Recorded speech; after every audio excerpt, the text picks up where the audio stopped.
KSRTC bus അപകടങ്ങൾ വർദ്ധിക്കുന്ന സാഹചര്യത്തിൽ മാർഗനിർദ്ദേശം പുറത്തിറക്കി KSRTC. മൈനർ അറ്റകുറ്റപ്പണികൾ 3 ദിവസത്തിനുള്ളിൽ പൂർത്തിയാക്കണം. മേജർ റിപ്പയറിംഗ് 30 ദിവസത്തിനുള്ളിലും പൂർത്തിയാക്കണം. സമയബന്ധിതമായി പൂർത്തിയാക്കിയില്ലെങ്കിൽ വിശദീകരണം നൽകാനും നിർദ്ദേശമുണ്ട്. വിവരങ്ങളുമായി തിരുവനന്തപുരത്ത് ചന്തു ചന്ദ്രശേഖറാണ് നമുക്കൊപ്പം ചേരുന്നത്. ചന്തു, ഇങ്ങനെ തുടർച്ചയായ അപകടങ്ങൾ ഉണ്ടാകുന്ന പശ്ചാത്തലമുണ്ട്. കൃത്യമായ മെയിൻ്റനൻസ് ഉറപ്പാക്കുക എന്നുള്ളത് യാത്രക്കാരുടെ പൊതുസുരക്ഷയുടെ ആവശ്യമാണ്. മാത്രമല്ല നമ്മുടെ പൊതുഗതാഗത സംവിധാനത്തിന്റെ നിലനിൽപ്പിനും അത് പ്രധാനപ്പെട്ടതാണ്. പ്രത്യേകിച്ച് ഒരു കടബാധ്യതയിൽ നിന്നെല്ലാം KSRTC തിരിച്ചു കയറി വരുന്നു എന്നൊരു പ്രതീതി ഉണ്ടല്ലോ. അപ്പോൾ എന്തൊക്കെയാണ് ഗതാഗത വകുപ്പിന്റെ പുതിയ നിർദ്ദേശങ്ങൾ, ചന്തു?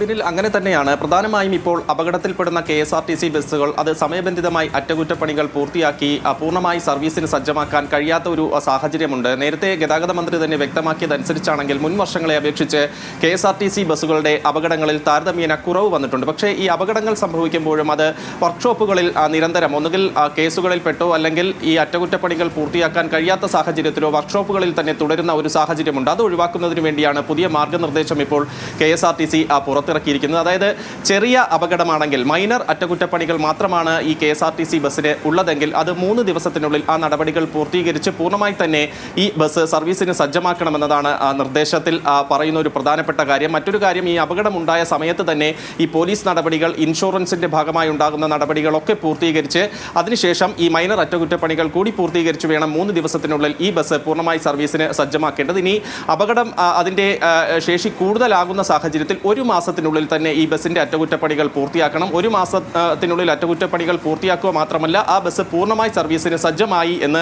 ഉറപ്പ് വരുത്തുകയും വേണം. ഈ സ്പെയർ പാർട്സിന്റെ അടക്കമുള്ള കാര്യങ്ങൾ ചൂണ്ടിക്കാട്ടിയൊക്കെ പലതരത്തിലും ഈ KSRTC ബസ്സുകൾ നിരത്തിലിറക്കുന്ന അത് വൈകുന്ന ഒരു സാഹചര്യമുണ്ട്. അത് ഒഴിവാക്കുന്നതിന് കൃത്യമായി തന്നെ ഈ വർക്ക്ഷോപ്പിലെ അധികാരികൾ പോയി ഈ ബസ്സിന് പരിശോധിച്ചതിന് ശേഷം എന്തൊക്കെ സ്പെയർ പാർട്സ് വേണം ഉൾപ്പെടെയുള്ള കാര്യങ്ങൾ നേരത്തെ തന്നെ കണക്കെടുക്കണം. അതനുസരിച്ച് അതിന്റെ അറ്റകുറ്റപ്പണികൾ പൂർത്തിയാക്കി നിരത്തിന് ഇറങ്ങുന്നതിനുള്ള നടപടികൾ സ്വീകരിക്കുകയും വേണം. ഇനി ഏതെങ്കിലും ഒരു കാരണവശാൽ ഇത്തരം നടപടികൾ സ്വീകരിക്കുന്നതിന് കഴിയാത്ത സാഹചര്യം ഉണ്ടായാൽ അത് കൃത്യമായി തന്നെ റിപ്പോർട്ട് ചെയ്യണമെന്ന നിർദ്ദേശമാണ് വ്യക്തമാക്കിയിട്ടുള്ളത്. അത് വിജിലൻസിനെ ഉൾപ്പെടെ റിപ്പോർട്ട് ചെയ്യണം. KSRTC വിജിലൻസിൽ റിപ്പോർട്ട് ചെയ്തതിനു ശേഷം കൃത്യമായി തന്നെ ഈ നടപടികൾ എന്തൊക്കെ സ്വീകരിച്ചു എന്ന ജോബ് കാർഡ് സഹിതം KSRTC ചീഫ് ഓഫീസിൽ അറിയിക്കുകയും വേണമെന്ന നിർദ്ദേശമാണ് നൽകിയിരിക്കുന്നത്. എന്തായാലും നല്ലൊരു നിർദ്ദേശമാണ് KSRTCയുടെ ഭാഗത്തു നിന്നും ഉണ്ടായിരിക്കുന്നത്. പ്രത്യേകിച്ച് ബിനിൽ നേരത്തെ സൂചിപ്പിച്ചതുപോലെ സർവീസുകൾ ലാഭത്തിലാക്കുന്നതിന് വേണ്ടിയിട്ടുള്ള കിടപിടിച്ച ശ്രമം KSRTCയുടെ ഭാഗത്തു നിന്ന് ഉണ്ടാകുന്നുണ്ട്. അതിനിടയ്ക്ക് ഈ സർവീസുകൾ നടത്താൻ കഴിയാത്ത സാഹചര്യം ഉണ്ടായാൽ അത് വലിയ നഷ്ടമുണ്ടാക്കുന്ന ഒരു കാര്യത്തിലേക്ക് പോകും. വീണ്ടും അത്തരം സാഹചര്യങ്ങൾ ഒഴിവാക്കുന്നതിന് വേണ്ടിയാണ്, അത്തരം സാഹചര്യങ്ങൾ ഉണ്ടാകാതിരിക്കുന്നതിന് വേണ്ടിയാണ് ഇപ്പോൾ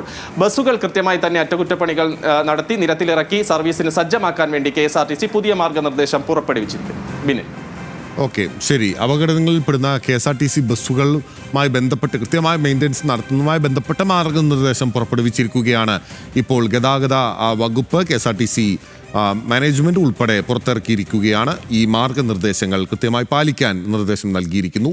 ചന്തുവാണ് വിവരങ്ങൾ നൽകിയത്.